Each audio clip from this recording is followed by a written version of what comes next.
Sociālajos tīklos un sabiedrībā bieži ir dzirdams viedoklis, ka valsts pārvaldē nevar uzticēties. Bet kāpēc daļa sabiedrības tajā neusticas? Kas valsts pārvaldē būtu jāmaina un kam tas būtu jādara?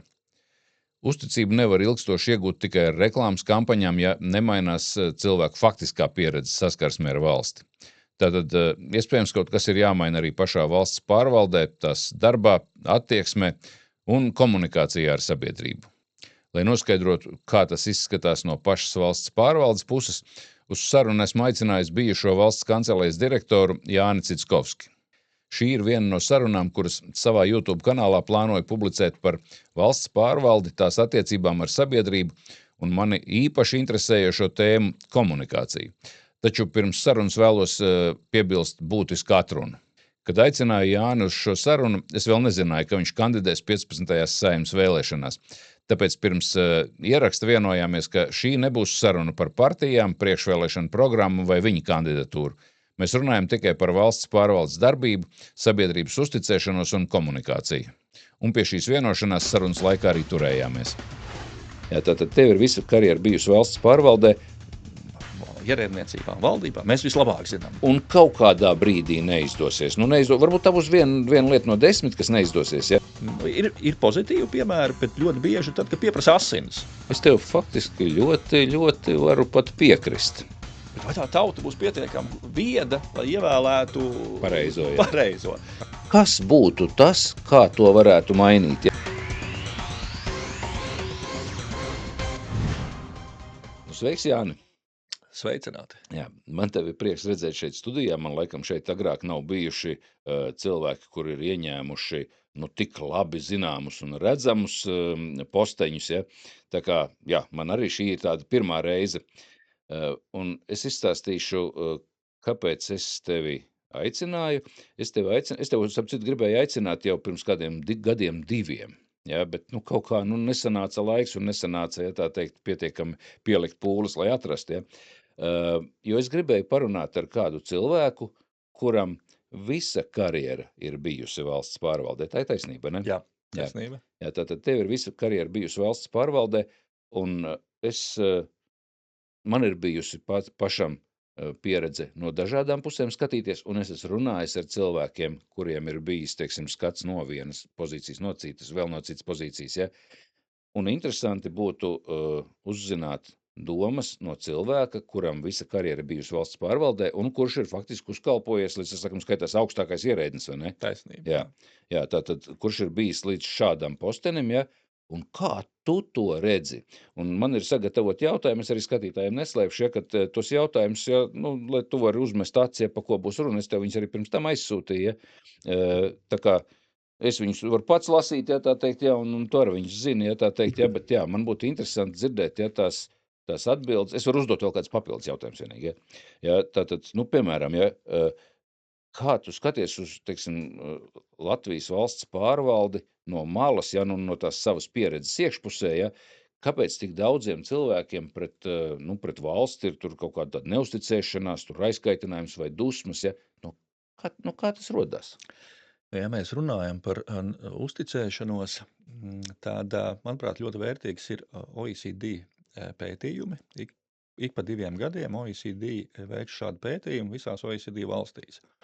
Un ir nesen kā publicēts pa 25. gadu šāds salīdzinošais pētījums, un Latvija, ja mēs skatāmies salīdzinoši pret OECD, ir stipri zem vidējā.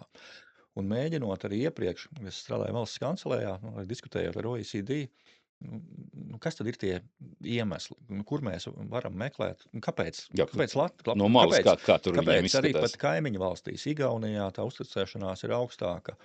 Un te es gribētu teikt, ir tāda viena universāla atbilde, ko es faktiski pārliecinājos Covid-19 laikā, kad valdība arī regulāri veic dažādas socioloģiskos pētījumus, un faktiski ir tādi 2 raksturu lielumi, kas iet cauri visām, jebkurām pētījumam. Jo zemāks ienākumu līmenis un jo zemāks izglītības līmenis, jo ir lielāka neusticēšanās. Un tā universālā atbilde būtu tāda, ko darīt valdībai, veicināt tautas labklājību un izglītību. Jo cilvēki dzīvos labāk, Un labāk sapratīs, un kas labāk, notiek. tad viņi vairāk uzticēsies. Jā. Jā, tā ir viena lieta, un skatoties arī šo OECD pētījumu, mēs redzam, ka viszemākā uzticēšanās, viņi ir, var teikt, pa katastrofāli, nedaudz virs 12% ir politiskām partijām. Jā, tad cilvēki uzticās.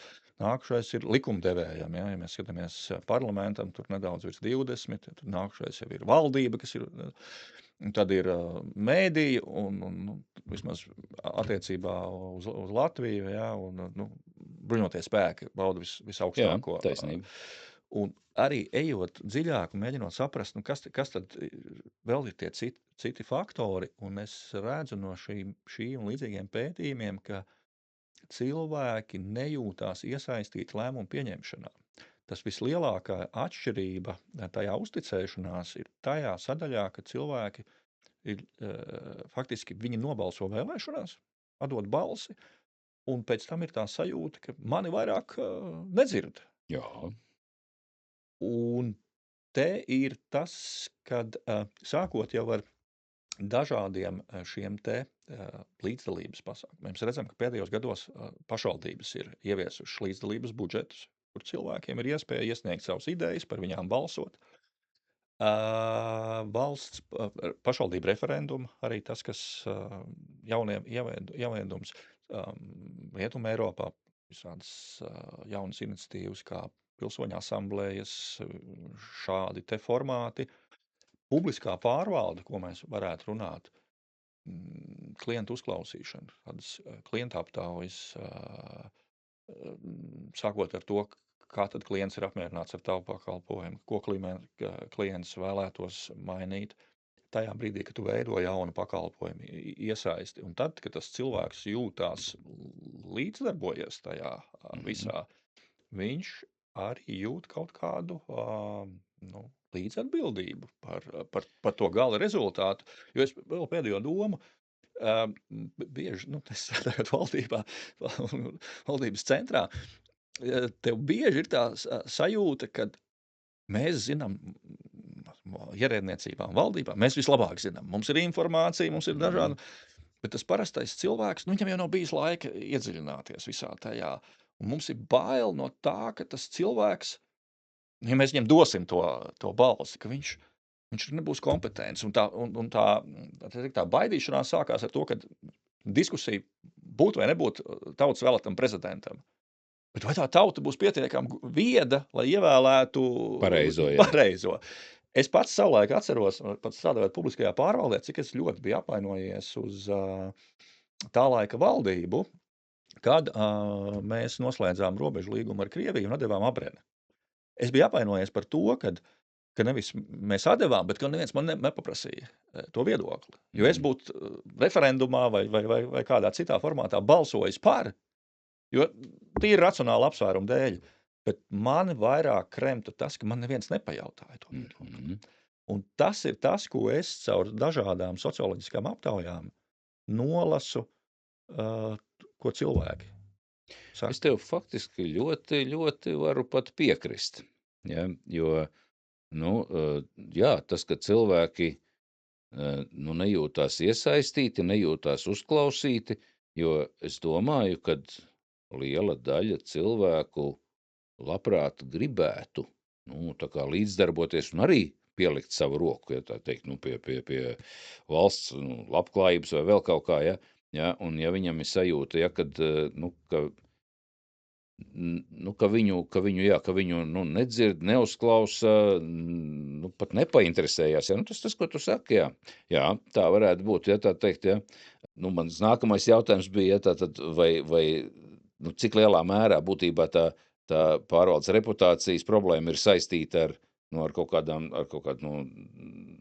reālām sistēmas nepilnībām un cik lielā mērā ar komunikāciju, ja, un ar to, kā valsts pārvalde to izskaidro. Gan, jo, kā es jau minēju, lielākā neusticēšanās mums ir sākot ar partijām, ar parlamentu, valsts pārvaldē tā uzticēšanās ir augstāka. Un te ir vēl viens tāds socioloģijas elements, ko mēs redzam arī no aptaujas uz aptauju, tad, kad cilvēkiem jautā kādas lietas vispārīgi. Parasti mēs izsakāmies ļoti tā kategoriski, kritiski. ko mēs domājam par situāciju valstī vai par dažādiem jautājumiem. Bet tad, kad mums uzdod tādu konkrētu jautājumu, kaut arī par to pašu valsts pārvaldi, tad, jā, mēs diezgan švaki uzticamies. Bet ja mums pajautā, kāda jūs bija pēdējā pieredze par konkrētu, kas pakalpoja? Jūs bijāt, pieņemsim, Pilsonības migrācijas lietu pārvaldē saņemt dokumenti, vai jūs bijāt Vai pat ieņēmumu dienestā, ieņēmumu dienestā. Tad Ļoti laipni, cilvēks padomā un saka, bet bija jau ļoti okei. Un uzdod jautājumu, kā jūs tur apkalpoja un tā. Un tad mēs redzam, ka tie rādītāji ir diezgan augsti. Konkrēts šādas gadījums. Bet situācija kopumā, mēs gan, un te ir liela nozīme arī tai komunikācijai, ko mēs dzirdam, kas notiek valstī. Ja es paskatos kaut vai šo pašu OECD pētījumu, teiksim, uzticēšanās 25. gadā ir pa pāris procentu punktiem zemāk kā 23. Mēģinot salikt kopā, es redzu, ka 23. gadā tur bija jauna valdība izveidota, un 25. jau sākās viss šīs kritika un vispārējais, un cilvēki manā ieskatā arī ietekmējās no tā visa, ka valstī viss ir slikti, un tas kopējais uzticēšanās līmenis krīt. Lūk, un prasme nokomunicēt to, ko mēs publiskajā pārvaldē darām un kādus lēmumus pieņem valdība, politiķi, tā ir ļoti liela māksla, un viena no problēmām arī, kas ir, ka mēs neprotam izskaidrot, kādi lēmumi pieņem un kāpēc tie lēmumi ir tādi vai ne citādi. Tad būtībā, ja tu varētu, teiksim tā, vienā vārdā pateikt, kas tavuprāt ir lielākā valsts pārvaldes komunikācijas kļūda? Lielākā kļūda, ja par vienu tādu Kaut praktisku, kāds, es teiktu, varbūt no tās tā vispārīgi, lielākām, varbūt nevis konkrēts gadījums, ja mēs skatāmies no tādām lielākajām sekām, kādas bija, bet tā vairāk nav komunikācija, es teiktu, tā ir lēmumu pieņemšana kopā ar komunikāciju. Un pirmais, kas nāk prātā, tas ir Covid-19, šis pandēmijas laiks, kad tie lēmumi, kurus pieņēma lielā steigā, bez... tāda bija tā reālā situācija. Situācija tāda bija, jā. Bieži mainīja, un arī tas, kā, teiksim, par šo vakcināciju, kad laicīgi tad sākotnēji nebija vakcīnas. Un tajā brīdī, kad tās vakcīnas mums bija pietiekoši skaitā, bija jau tik daudz šo cilvēku, kas noliedza visu šo procesu, ka tu faktiski saproti, ka tu vairs nevari iegūt tādu uzticēšanās līmeni kā Skandināvijā, kā Ziemeļvalstīs. Un tā bija milzīga problēma. Es teiktu, tā tāda lielākā. Jo mums ik pa laikam ir tādas mazās ikdienas komunikācijas problēmiņas, kur mēs šodien noliedzam kaut ko, kādu jautājumu, bet nepadomājam soli uz priekšu. Un pēc 3 dienām mēs esam spiesti atzīt savu kļūdu, kāds ir spiests atkāpties no amata, kāds ir... Un tas iedragā katru reizi to reputāciju un uzticēšanos. Ja tu vienreiz esi samelojis... Bet vai nav tā, ka, ka ja mēs atzīstam, ka, te es kļūdījos, man tur vai nebija tāda, teiksim, informācija vai vēl kaut kas, ja, kad, šis mans lēmums nebija pareizs, es to varu pateikt, ja, jo man biežāk šķiet, ka tā sajūta, ka to mēģina kaut kā tur zem tepiķa paslaucīt un apkārt tur kaut kā dancot, ja, un nepateikt to, ka, Taisnība, man tas atgādina, kad mēs visi bijām bērnībā, kaut kāds palaidnības sadarām, mammai nestāstīsim, bet vienā brīdī tā mamma tāpat uzzina, un tad ir vēl sliktāk. Tā problēma varbūt ir tajā, kad mēs, es domāju, arī kā sabiedrība, nevienmēr spējam akceptēt un piedot, vismaz tā šķiet. Un tad cilvēkiem ir bail atzīt kļūdas, jo, ja viņi atzīs kļūdas publiski, tad nākušais solis viņi baidās, ka pieprasīs to sodu. Tad, redz, kur pats atzina. Un tad ir tā noliekšana, ka es neatzīstu to kļūdu, Un tad es ceru, kad es Kaut kā izbrauks, kaut ja? kā izbraukšu, attaisnošos, novelšu uz kādu citu, jo tie, kas atnāk un atzīst, es mēģinu atcerēties, kādu man uzreiz nenāk prātā kāds tāds konkrēts gadījums. Ir pozitīvi piemēri, bet ļoti bieži tad, kad pieprasa asinis. Viss tad ir Nē, nu, kļūdījies, pats es atzinis, tad, un cilvēki ieņem šo aizsardzības pozīciju. Visu noliegt. jā, nu, man liekas, ja, ka tas ir, nu, tāda atkal tagad es mazliet savu viedokli, jā, man liekas, ka tas ir, nu, kaut kāda iegājusies, nu, tā kultūra valsts pārvaldē, ja. Mēs to no seniem laikiem zinām, ja, kad, nu, visi gāja uz tirgus laukumu skatīties, ja, kā tur kādu tur pakārs, ja, vai galvu nocirtīs, vai vēl kaut ko, nu, kad tā asins prasa, ja. Ja, nu, jā, protams, nu, neviens negrib, ja, nu, būt tas, kuram to galvu nocirt, ja. Bet ņemot, nu, teiksim tā, līdz ar to cilvēki valsts pārvaldē gan baidās kaut ko darīt ārpus tā, kas viņam ir uzrakstīts, ja kaut kādos normatīvajos aktos, ja. Ja, nu, jo savādāk, ja man neizdosies, un kaut kādā brīdī neizdosies, nu, varbūt tā būs viena lieta no 10, kas neizdosies, ja, bet tās 9 tūliņ ties labāsīgs aizmirsts, ja tā teikt, ja, un tūliņ tev dēļ tās vienas, ja, nu, paņems un uzsēdinās uz mieta tirgus laukumā, ja. Perfekti, un mēs gadiem runājam dažādos fórumos, tur augstākās ierēdniecības un tā tālāk par tiesībām kļūdīties, ka tas, Jā, bet tā realitāte un tā, to, ko cilvēki redz, nu, dažādiem praktiskiem piemēriem, ir tāda, kad par tām kļūdām sāpīgi ir jāmaksā. Un tad ļoti bieži tiem cilvēkiem publiskajā pārvaldē, nu, viņiem ir divas izvēles. Ir drosmīgie, kuri dara, nu, viņiem vienkārši ir izaicinājums. Un tad ir tie piesardzīgi. Kāpēc man to, nu, tas cilvēks sēž un pie sevis domā, kāpēc man to darīt? Par iniciatīvu un par kļūdīšanos es varu sāpīgi samaksāt ar savu amatu, ar reputāciju. Drošāk ir turēties pie esošās kārtības. Viņa ir gadiem pārbaudīta, viņa strādā, tur tu visu pārzini, un tā būs vienkāršāk un ērtāk. to es saprotu. Tagad jautājums, vai tev ir kaut kāda ideja, kāds redzējums, kā to mainīt? Jo to, ko tu stāsti, es redzu, ja tā teikt, ja, un es domāju, ka daudz to redz, ja.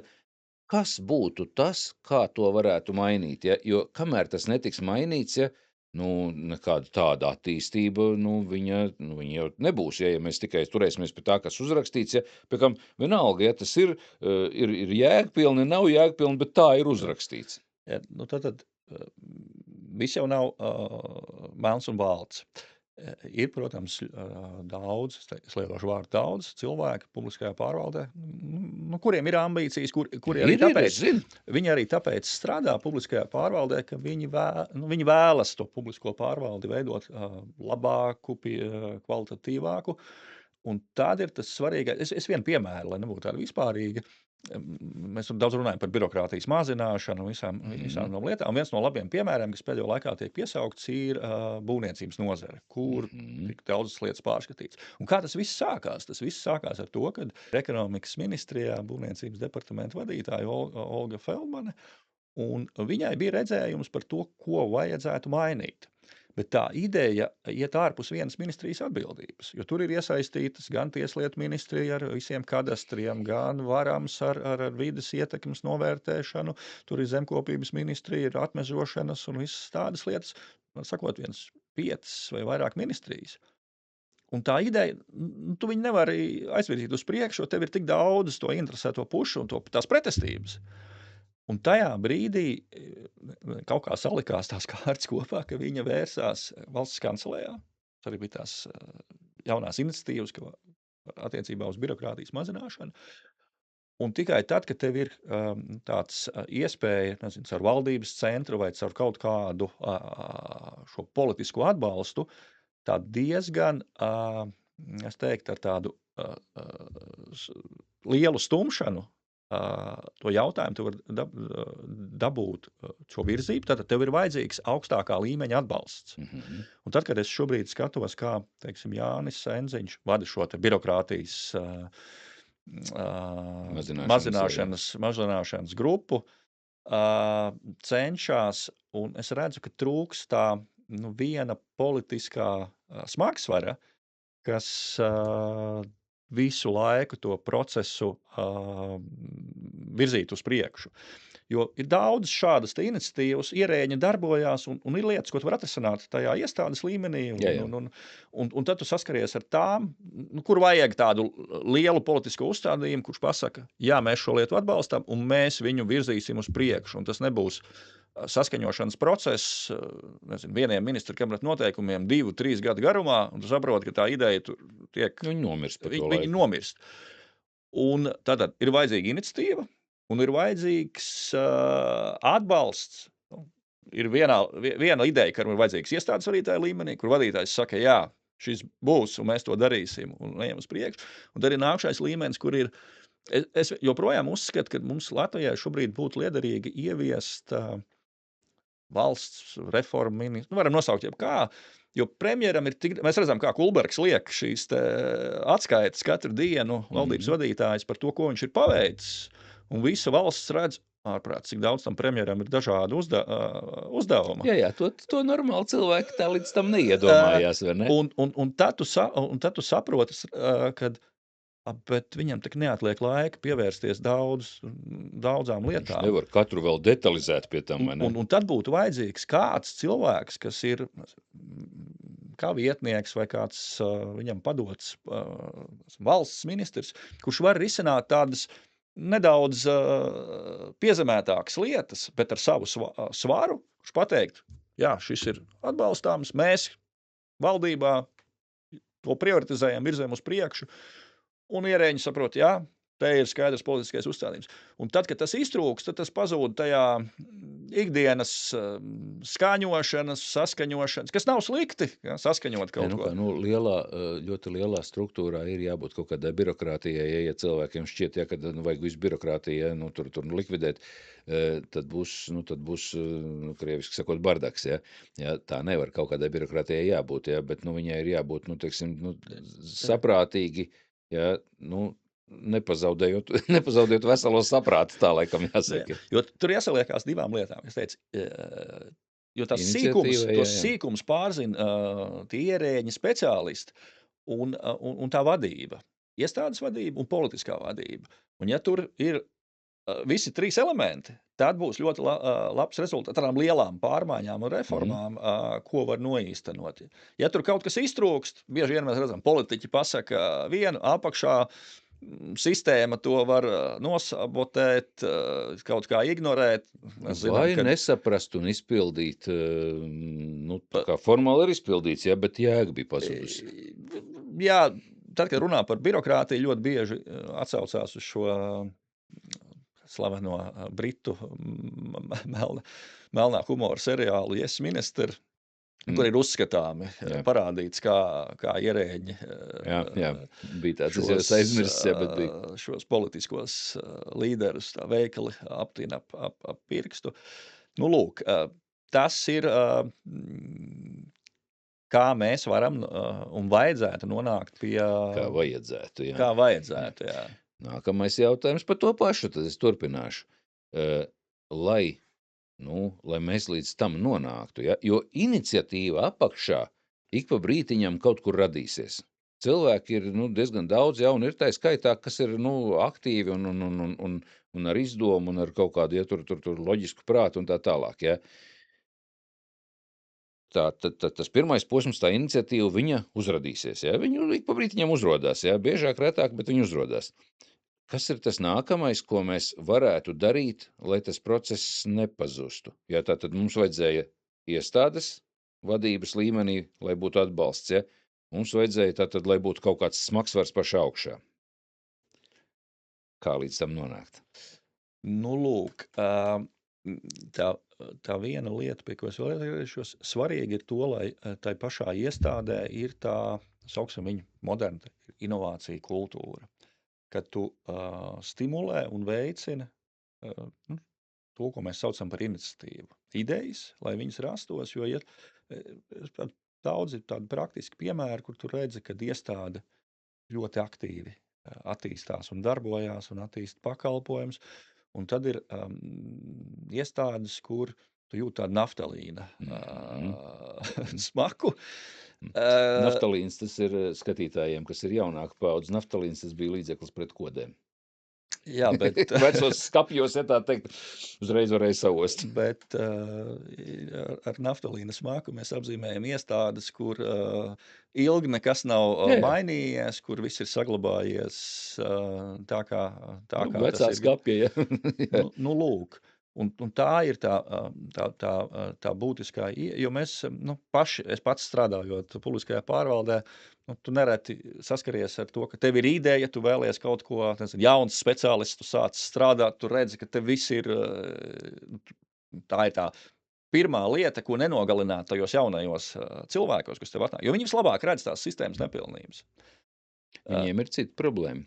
Viņiem savukārt nav pieredze, kur var patiešām uzrauties. Tā ir otra, un tad ir svarīgi salikt kopā to jaunības deksmi un to jauno cilvēku vēlmi mainīt lietas, jo tad, kad tu sāk strādāt, tik daudz, ko es gribēju perfektu regulējumu, kurš atrisina 100% visas dzīves problēmas un visu mainīt, un tad tev tā dzīve pamazām tos asumiņus tev noslīpē. Tu saproti, ka visas problēmas tu nevar atrisināt. Tev ir jāprioritizē, tam tev nepietiek finansējuma, tam tev tur nepietiek politiski to nevar pielēmt, un kas ir tas kritiskākais, ka nenonāk tajā situācijā, ka tev visi tavi asumiņi ir tā nogludināti, ka tu pieņem, kā ir, tā ir, tu strādā, un tu strādā līdz pensijai. Es tā teiktu. Jā, ne, bet tas, man liekas, tas ir, es pat negribu teikt ļoti bieži redzams, man liekas, ka pārsvarā tā sanāk. Es varbūt neizteikšos tik kritiski, bet jā, tā ir, kad vienā brīdī tas valsts pārvaldes darbinieks saprot, es daru to, ko daru, strādāju no tikiem līdz tikiem, savu darbiņu padaru, un tā jau vairs nav mana problēma, ka jūs, parasti liekot, jūs tur kāds augšā, kāda priekšniecība, kāda iestādes vadītāja vai politiķi, nespēja tur lietas sakārtot. Un tā ir bīstama tāda sajūta, kad tas cilvēks tajā publiskajā pārvaldē, tajā konkrētajā amatā, ka viņš faktiski ir zaudējis jebkādu deksmi, vēlmi kaut ko mainīt, samierinājies ar to situāciju. Labi. Lai viņam, lai viņš to deksmi nepazaudētu, ja, labi, tad iestāde iekšā, tu saki, vajadzētu būt, lai tur ir tā inovācija kultūra, jo man jau visu laiku ir neatbildētie jautājumi, kā to panākt, ja? Jo mēs varam uzrakstīt, ja tā teikt, ja tur normatīvu, mēs varam uzrakstīt jaunu likumu, kad katrā iestādē ir jābūt inovācija laboratorijai. Ja? Jā, un mēs katrs esam piedzīvojuši arī skaitā kad izdod kaut kādu šādu te uzdevumu no valsts kancelējas, no valdības, tagad visiem būs dzīvot tā. Tad mēs atkal, tā kā tāds modes kliedziens, jaunā mode, tagad visi dara tā. Un tu redzi, ka pēc kaut kāda laika tas atkal ir. Tas kaut kā ir kļūst pa formalitāti kaut kādu, kur viss formāli. Kaut kur tas iedzīvojās, tad viena lieta, skaidrs, ka tev ik pa laikam, mēs arī paši nogurstam no kaut kādām aktivitātēm, ko mēs darām, un mēs ejam kaut kādā rutīnā, tev ik pa laikam ir kaut kādi procesi jāinicē. Es esmu piekritējis, un ka būtu svarīgi arī tiem cilvēkiem tādā pozitīvā nozīmē mainīt tās darba pozīcijas, ka nevis viņus kā sodu to uztvertu. Jo ilgstoši strādājot vienā amatā, vienā pozīcijā, kā es teicu, tu visu pieņem, mēs visi vairāk vai mazāk dzīvē esam kādas remontas veikuši, un tad ir tas klasiskais teiciens par, ka ja tu nepieliec grīdlīstes istabā, tad pēc kāda laika jau tu viņas vairs nepamani, ka tur viņu nav, un tu pieņem, ka viss ir kārtībā. Jā, man tepat tās, ja tā teikt, grīdlīstes, cik arī 10 gadu nav, ja tā teikt, bet es pēc tam pieliku. Lūk, un tad katrs, kurš ienāk pirmoreiz, tas mūsu klients, kurš publiskajā pārvaldē atnāk, viņš skata, kāpēc te nav tas, viņš pamana.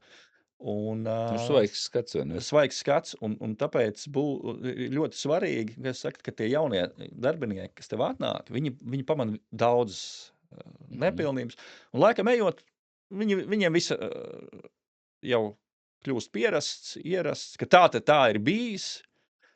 Man arī pieredze strādājot valsts kancelējā, viena no sākuma lietām bija, kad tu pamani, kad šeit ir nepilnība.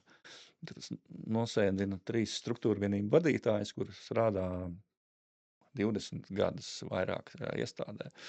Viņi tev skatās acīs un saka, bet Jāni, te tā ir bijis. Direktori nāk un iet, bet tā sistēma, kā mēs te strādājam, paliek. Un tā ir tāda bīstama. Ir svarīgi to, ko mēs saucam par institucionālu atmiņu, kad cilvēki zina, kāpēc tas ir radies, un katrai lietai ir skaidrojums, bet bīstam ir tā stadija, kad tu to pieņem, kad tā bija 10 gadus vai 15 gadus atpakaļ, un tā vēl būs uz priekšu. Un ja tu vari mainīt kopā ar tiem cilvēkiem, spēj viņiem paskaidrot un kopā iesaistīt, ka mēs varam taču labāk izdomāt to procesu. Un viņi nebaidās, kad viens liels bailes, ja visiem ir mainot procesu, kas būs ar mani? Varbūt tas būs liekas. Varbūt tur tagad man būs kaut kas jāiemācās, es neprotu. Neviens man neparādīs. Cilvēki pret pārmaiņām ir vienmēr kūtri. Tas ir cilvēku dabā, tas ir vienmēr un visur, ja? Lielākā daļa, ja? Un tad ir tie daži, ja, kā tur bija Ziedonim, ja, Garainis, kas veicina vārīšanos, ja? Kas būtu tā lieta, kas iestādē vai mums vajag, teiksim, labākus šos iestāžu vadītājus, prasmīgākus, jeb mēs varam mainīt kaut ko, kurā līmenī, kurā posmā mēs varētu pieņemt kaut kādus tādus lēmumus, kas, ļautu, vairāk, es nezinu, būt šai te iniciatīvai, ja, pieskatītai droši vien, ja, lai nesavāra arī kaut kāds ziepes, ja jauniem. Tā ir. Iestādes vadītājiem, vispār vadītājiem, arī zemākajos līmeņos ir ļoti liela nozīme. Mēs paskatāmies praktisks piemērs. Tagad statistikas pārvalde. Jauns vadītājs, nepilni 2 gadi, man liekas, kas strādā. Un uzņēmuma reģistrā arī jaunu vadītāju. Un tas nenozīmē, ka iepriekšējie bija slikti vai slikti strādāja. Bet atnāk jauns vadītājs, un viņam ir redzējums par to, kā attīstīt. Un mēs redzam, ka uzreiz notiek diezgan lielas pārmaiņas. Un tam vadītājam, manā ieskatā, ir ļoti liela nozīme. Tas ir vadītājs un kādu viņš spēj to komandu. Jo ļoti bieži tas vadītāji ir iestādes, kur nemainās, tur 20 gadus, bet vadītāji mainās biežāk. Bet tas vidējais līmenis, departaments, struktūrvienību vadītāji, viņi bieži vien strādā 20 un vairāk gadus. Un ja ir tā situācija, ka tā iniciatīva beidzās tajā vidējā līmenī, apakšā kāds tur jaunais speciālists vēlās, augšā kāds vēlās, bet tas vidējais līmenis, es neteiktu sabotē, viņiem apmierina tā, kā ir. Tad arī tās pārmaiņas ir ļoti grūti īstenojams, jo tas vidējais līmenis, viņi zina visu. Viņi zina katru detaļu, jo tas vadītājs augšā bieži vien tas detaļas nezina. Līdzīgi kā vēl mazāk zina ministrs, politiskais vadītājs, un viņš kaut ko pasaka, viņam pretīm noliek uz 3 lapām, kāpēc. Un viņam ir jāuzticās. Kāpēc to nevar, un ja nav tajā līmenī, un es teiktu, ka tās lielās reformas notiek tad, ja ir tiešām tas vidējais, tas vidējā līmeņa vadītāji, tas Olgas piemērs no ekonomikas ministrijas, ka tur ir vidējā līmeņa vadītājs, kurš ir izdomājis, kā to visu norealizēt, bet viņam vajag atbalstu no politiskās, viņam vajag finansējumu kādos gadījumos, un tad ir tā reforma. Teorijā tas viss izklausās ļoti skaisti, praksē. Jā, man bija teorija, ka lai kaut kāda iniciatīva, kura rodās apakšā, lai viņai būtu iespēja realizēties, ka iniciatīvas autoram viņa vienmēr būtu jāprezentē pa taisno tajā līmenī, kurā var pieņemt atbilstošo lēmumu.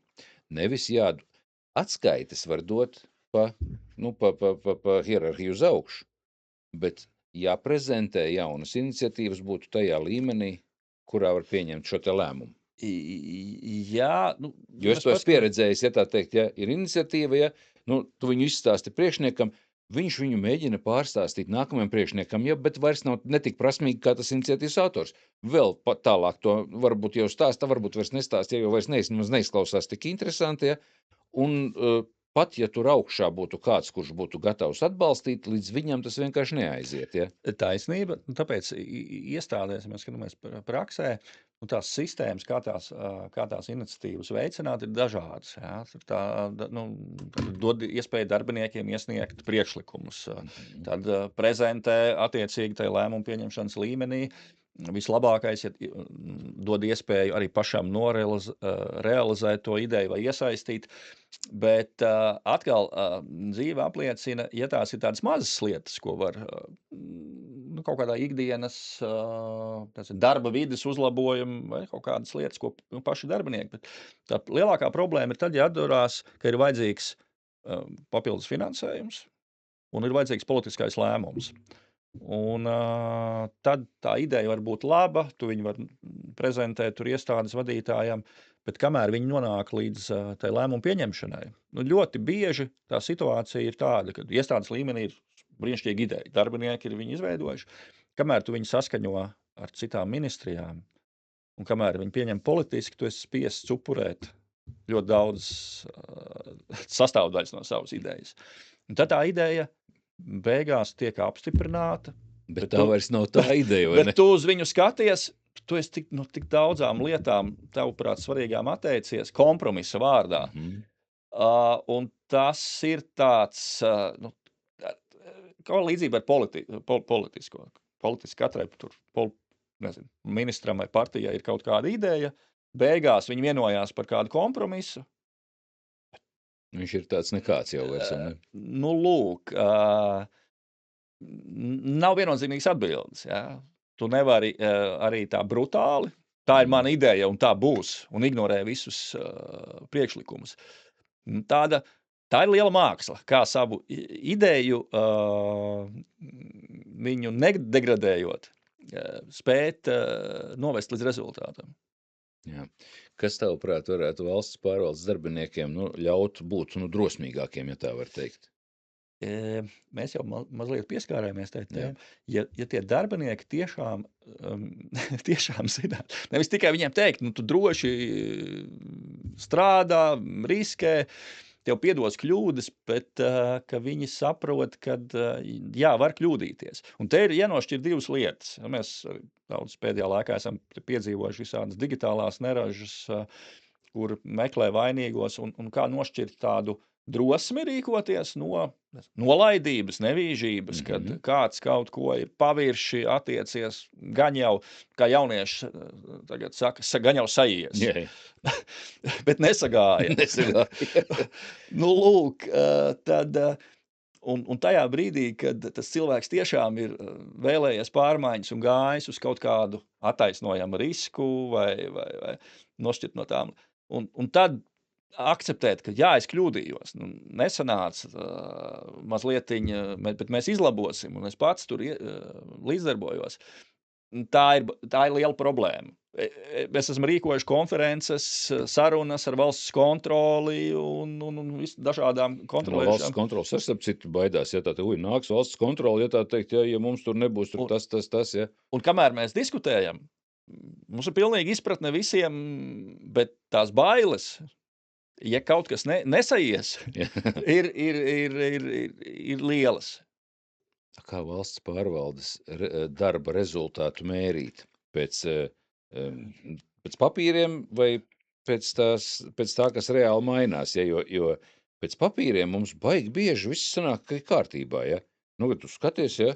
Bet te ir viss atbilstoši normatīviem aktiem, kaut arī visiem ir pēc veselā saprāta spriežot ir redzams, ja, ka tā tam nevajadzētu būt, ja, bet pēc papīriem viss ir kārtībā. Šī arī ir tēma, par kuru varētu runāt droši vien veselu raidījumu. ir tā, ka mēs ļoti vēlamies šos rezultīvos rādītājus, šos mērķus, kas būtu jāsasniedz, un daudz tiek runāts arī politiskajā līmenī, ka mēs tagad ieviesīsim katram valsts sekretāram ministrijā, katram darbiniekam sasniedzams rādītājus. Mēs strādāsim nevis uz papīru, bet uz rādītāju. Mēs savulaik valsts kancelējā organizējām arī mācības un piesaistījām ārvalstu pasniedzējus, un tad viena no tādām atziņām, ko vienmēr, kad runā par šiem rādītājiem, ir pasaki, kā tu mani mērīsi, un es pateikšu, kā es uzvedīšos. Jā, tieši tā. Nu, lūk, un tas nenozīmē, ka tā sistēma ir slikta ar tiem rādītājiem, bet mēs vienmēr nonākam pie tā, kad kādi būs tie rādītāji. Un es arī no ierēdni, ilgstoši strādāju par ierēdni, ļoti bieži ir tā, ka mēs paši sev tad mums dod iespēju izdomāt, kāds būs rādītājs. Un tad es izvēlos tādus rādītājus, kurus es zinu, kad es varēšu sasniegt, kuri neradīs man vēlāk problēmas, ja valdība prasa iesniegt kādus priekšlikumus birokrātijas mazināšanai. Kas pirmais notiek? Mēs iesniedzam tādas priekšlikumus, kurus jau mēs esam uzsākuši darīt, bet man nav obligāti jāsaka tas priekšniekam. Tad tu rīkojies tā, lai sevi pasargātu. Un tā problēma būtu risinām tā, ka tiem vadītājiem, sākot ar politiskajiem vadītājiem, ministriem vai sociāla sadarbības partneriem, ka mēs tiešām spējam nolikt tādus tos rādītājus, vai vismaz vienoties saprātīgi, kad viņi spēj nodrošināt to, ka tu tiešām tas rezultāts ir nevis pašsaprotams. Ļoti bieži mēs uzrakstam katru gadu budžetu, veidojot budžetu, tur dažādi rādītāji tiek norādīti. Kur tu paskaties, šo es varēšu izpildīt? Droši. Un tie rādītāji tiek norādīti, trūks to ambīciju un nākšais trūks kontrolas. Tā lielākā, manā izpratnē, problēma, kad un arī no politiskās vadības, kad, ja mums ir šādi te mērķi jāsasniedz, ka mēs regulāri par viņiem ar ierēdniecību diskutējam, kāds ir progress, kāpēc mēs neesam sasnieguši, un kas ir jādara, lai tos mērķus sasniegt. Un šobrīd notiek, teiksim, darbs pie tādas centralizētas rādītāju sistēmas. Ja. Tiek ieviests atkal gudrs rezultātos bāzēts budžets.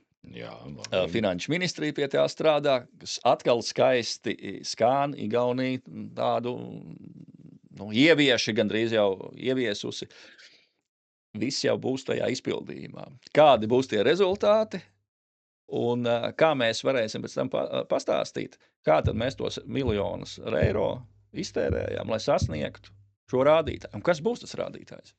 Jā, man liekas, ja, ka man joprojām šķiet, ka daudzās šajās vietās pietrūkst saprotama komunikācija, pie kam šai komunikācijai ir jābūt, man liekas, ka uzsāktai no tās pozīcijas, ja, ka tu esi iedzīvotājs, ja, tad reku, tev tas un tas mainīsies, ja tev šis būs labāk, ja tev tagad būs tāds un tāds pienākums, ja, un tas ir tāpēc, ka, un tad ir īsts vienkārši skaidrojums, ja, lai cilvēki saprastu, kāpēc ir viena vai kāpēc ir cita lieta ieviest, ja, jo ja cilvēki nesaprot, kāpēc kāda lieta notiek, ja, jo es esmu redzējis arī daudz dažādas, kas ir, tā kā pēc idejas laba iniciatīva, ja, un ja es esmu tur baigi racies un izpētījis, tad man sanāk, diezgan loģiski, ja, bet pirmajā, tajā, kā, man tagad būs kaut kas savādāk, ja tā teikt, var sakot, viss ir slikti, ja, kāpēc tur ākstās vai neaugšā. Tā ir ļoti liela prasme, paskaidrot, kāpēc. Tā ir ļoti liela prasme. Ir daudz sarežģītu lietu, kuras mēs neprotam pastāstīt vienkāršā, saprotamā valodā, un tā jau ir komunikācijas problēma, kā to pastāstīt cilvēkam saprotami. Un te ir atkal otra tā, bieži cilvēki saka, ka man nav informācijas par šo, un valsts pārvaldes komunikātori saka, bet kā, mēs tur preses relīzi uztaisījām, kur diezgan sarežģītā valodā, kāds. Un tad ir nākušā problēma. Tās informācijas šobrīd ir tik daudz tajā publiskajā telpā, kad arī valsts pārvalde cīnās par to ēteru, par to auditoriju, kā sasniegt ar tiem jautājumiem. Tāpēc ir arī komunikatoriem mēģina koordinēt dažādas reformu komunikācijas plānus, lai nav tā, ka vienlaikus mēs komunicējam veselības aprūpes un izglītības jautājumiem, un tad cilvēks vienā brīdī viņš saprot, ka ir tik daudz informācijas, viņš no visa norobežojas. Bet, jā, atzīstu, komunikācija vienkāršā saprotamā valodā ļoti liels izaicinājums, un kādus mēs tos kanālus izmantojam, un kas komunicē. Ļoti vērtīgi, manuprāt, būtu, ja varētu komunicēt tie lēmumu pieņēmēji, jo cilvēki, mēs tagad runājam par viedokļu līderiem sabiedrībā, un ja arī tie viedokļu līderi publiskajā pārvaldē varētu komunicēt un spētu komunicēt, bet te ir viena, mans tāds novērojums, ja mēs paskatāmies, cik no vadošajiem ierēģiem komunicē platformā X, cik Facebookā par šādiem jautājumiem. Nevis zem nosaukuma iestāde, bet zem savu vārdu. Es teiktu ļoti reti. Man nāk prātā Liena Cipule, kas ir NMPD, neatliekamā medicīniskā palīdzība, tad nāk viļģenerāla direktore, laikam arī tā lielos, kā individuāli, individuāla persona, jo tas nav arī vienkārši, jo kāpēc tie ierēģi ir piesardzīgi? Jo, ja tava viedoklis vai pozīcija īsti nesaskan ar politisko vadību, tu ātri nonāks nepatikšanās. Un es esmu piedzīvojis situācijas, novērojis situācijas dažādās iestādēs, ministrijās, kad pārāk aktīva komunikācija, kas ir pretēji politiskās vadības viedoklim vai uzskatam, noved līdz konfliktam un nereti līdz konfliktam, kas kas jābeidzās, jā. Un tāpēc vieglāk ir ieņemt pozīciju, nekomunicēt, individuāli pašām. Komunicē iestādes komunikātori, caur komunikāciju nodaļu, viņi laiž ārā dažādas preses relīzes, kuras, un tad, ja mēs komunicējam caur šīm sociālajiem tīkliem, tur jau neviens ar preses relīzēm nekomunicē. Tur ir īsa, kodolīga komunikācija, ko cilvēki saprot. Mēs paskatāmies tos divus piemērus, ko es minēju, gan viļģenerāla direktora, gan Lienas Cipules gadījumā. Viņa ir ļoti tāda, brīžām pat tieša, ļoti asa kaut kad, kas arī piedien tiem platformām. Bet, jā, tas ir, es gribētu teikt, procents vai 2 uz vienas rokas pirkstiem skaitām gadījumi. Es nezinu, ja visi 100% sāk komunicēt, kas tad notiktu, es teicu, jo tā viedokļa atšķirība, jo ierēdnis ļoti bieži nonāk situācijā, kad mans viedoklis, ka ierēdnim atšķirās no politiskās vadības, tu kā zemāk stāvoši akceptē to politiskās vadības, un tad tā problēma ir, ja tev publiski ir jāsāk skaidrot šis jautājums, bet tava individuālā personiskā pārliecība nesakrīt. Kā tu to vari, tev tas ir jāpieņem, bet tajā brīdī, kad tu nespēji pieņemt, tu norīji to krupi, mēs tā varam teikt, tā politiķi nolēma, es to izpildīšu, bet ar to komunikāciju... Cik liela iespējamība tavuprāt ir, ka, ja mums atšķirās tie viedokļi, un tas, ka viedokļi atšķirās, absolūti normāli, ja mēs esam visi dažādi, ja, un tā tālāk, ja, cik liela ir iespēja tomēr mēģināt novienoties pa kaut kādu variantu? Nē, tas bieži, ja mēs runājam par komunikācijas, tā ir normāla, ja mēs runājam par šiem naratīviem komunikācijā, kad ir kopīga komunikācija, un ļoti bieži valdības līmenī, teiksim, valdības sēžu laikā, tā vienošanās notiek slēgtajās sēdēs, novienojās par kā mēs kā mēs komunicējam, kurš komunicē, ko mēs komunicējam, lai nav tie atšķirīgie viedokļi, kas rada, cilvēki nesaprot, paga jūs kaut ko te it kā vienojaties, bet katrs stāstat savu. Es esmu piedzīvojis situācijas, kad tas notiek tāds padotības attiecībās, kad cilvēki, kuriem ir atšķirīgi viedokļi, un viņu pauž to viedokli diezgan asi vai uzstājīgi, ir politiķi pasaka, ka šo cilvēku lūdzu vairāk uz valdības sēdi neaicināt, lai nāk kāds cits viņa vietā, jo tad cilvēks ir bijis pārāk tieši, uzstājīgs, savā viedoklī, nērts. Esmu pats, bieži vien tas notiek.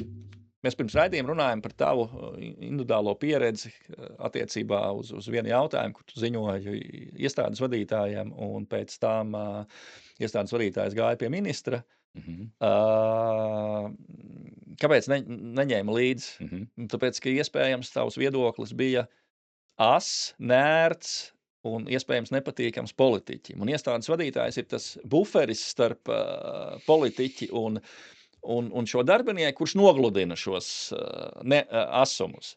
Un tā ļoti bieži ir tā iestādes vadītāja loma, būt tādam buferim. Prasmīgs vadītājs ļauj tiem darbiniekiem apakšā paust savu viedokli, būt drosmīgiem, bet ja tu būsi tik tieši un teiksi visu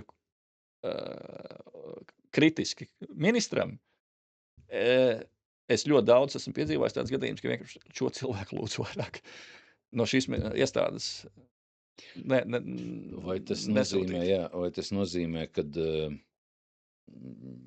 pieņemsim kādos abstraktos gadījumos, jo nerunājam ne par ko konkrēti, bet tātad, vai tā nav arī tādā gadījumā, ministra, kaut kāda neprasme uzklausīt dažādus viedokļus, ja? Protams, arī ir jāprot, pasniegt cieņpilni, pat tad, ja man ir viņš ass un savādāks tas viedoklis, jāpasniedz cieņpilni. Es esmu piekritējis tam, ja tu esi vadītājs, jebkurā līmenī, kad tev ir jāuzklausa un ļoti pat ir vēlams, kad ir kāds cilvēks, kam ir krasi atšķirīgs viedoklis. Sauksim par iekšējo opozīciju, bet tu esi izvērtējis jau visus šos riskus un pretējo viedokli tajā brīdī, kad tu pieņem lēmumu. Ja tev kā vadītājam visi glauda pa spalvai un saka, kāds tu labs vadītājs, gudrs, zinošs un vislabākais, tev ir ļoti liels risks, un to mēs varam praksē redzēt, ka tev ar laiku izveidojās tāds pielīdēju lišķu bariņš apkārt, kas un tu zaudē to realitātes sajūtu. Mēs tur varam Putinu saukt, visādas citas, un arī mēs skatāmies Latvijas mērogā, es negribu saukt, varbūt, lai te nevienu apvainot, bet tik pa laikam kaut kas tāds veidojās, un ļoti bīstama situācija ir tas, un jā, diemžēl, es esmu piedzīvojis, kad ir politiķi, redzējis, kuri, viņi nevēlas dzirdēt,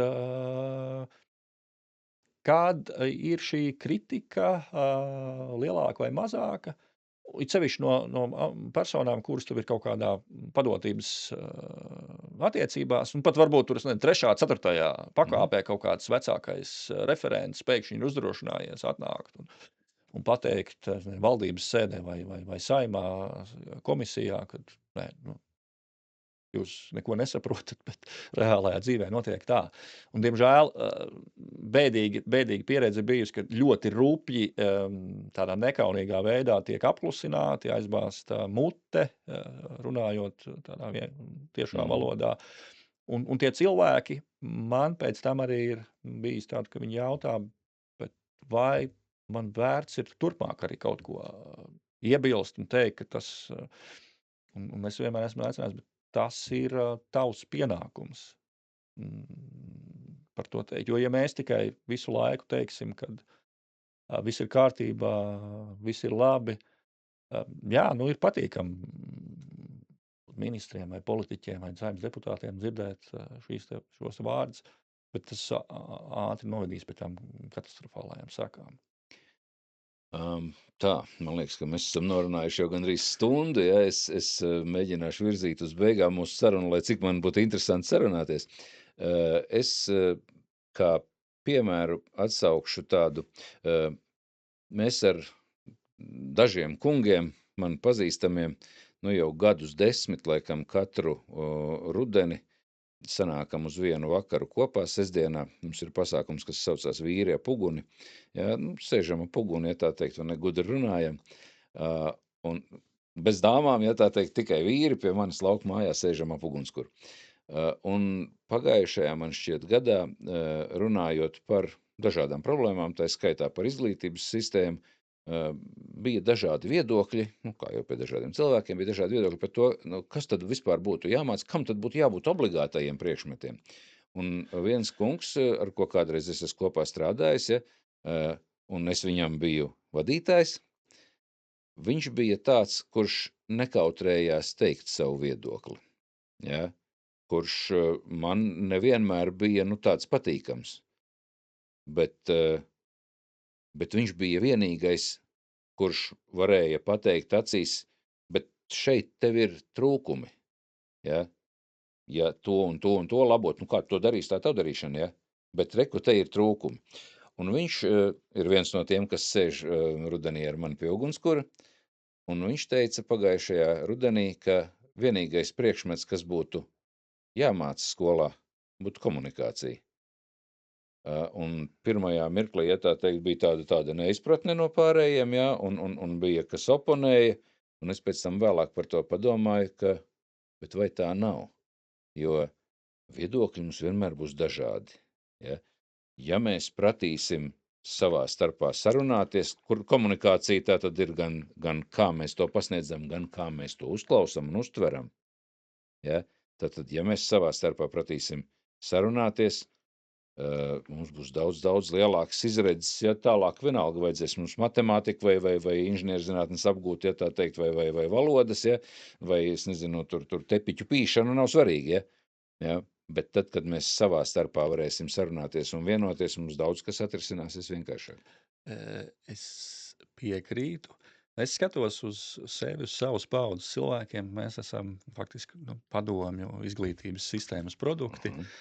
Un šādas lietas mums nemācīja. Mēs paši dzīve mūs iemācīja kādam labāk, kādam sliktāk. Tas, ko es šobrīd redzu no izglītības sistēmas, man 3 bērni dažādās izglītības pakāpēs ir šīs prasmes māca, darbs grupās, prezentēšanas, diskusijas. Vai tas ir pietiekami un vai tie jaunieši sagatavoti? Jā, viņi ir daudz atvērtāki, sagatavotāki, kā manas paudzes cilvēki savulaik. Un tā lielā mērā arī ir tā, es uzskatu, arī tā publiskās pārvaldes. Mēs daudz runājam par komunikāciju, par publisko pārvaldi. Kā mēs bijām iedresēti okupācijas laikā, kāda bija tā izglītības sistēma, cik mēs bijām drošsirdī visā tajā. Un tas ir kaut kur daļēji arī tā, kāpēc mēs esam kā valsts un kā publiskā pārvalde tādi, kādi esam šobrīd. Ja? Mēs nemitīgi, protams, attīstamies.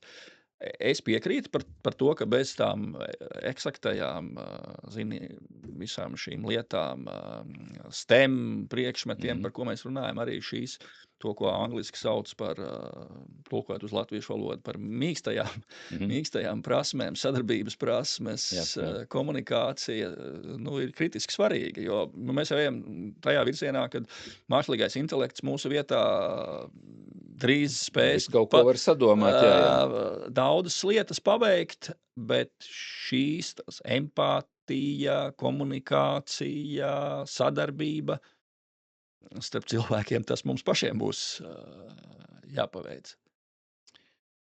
Labi, šodien teikšu tev paldies, ja tā teikt, man būtu interesanti droši vien vēl kādreiz runāt, jo tev ir interesants zināšanas un pieredze, pa valsts pārvaldi. Taiskaitā pa komunikāciju, kas ir mans jājam zirdziņš, Tā kā, jebkurā gadījumā šodien paldies, un varbūt kādreiz tiekamies. Paldies par uzaicinājumu un visu labu.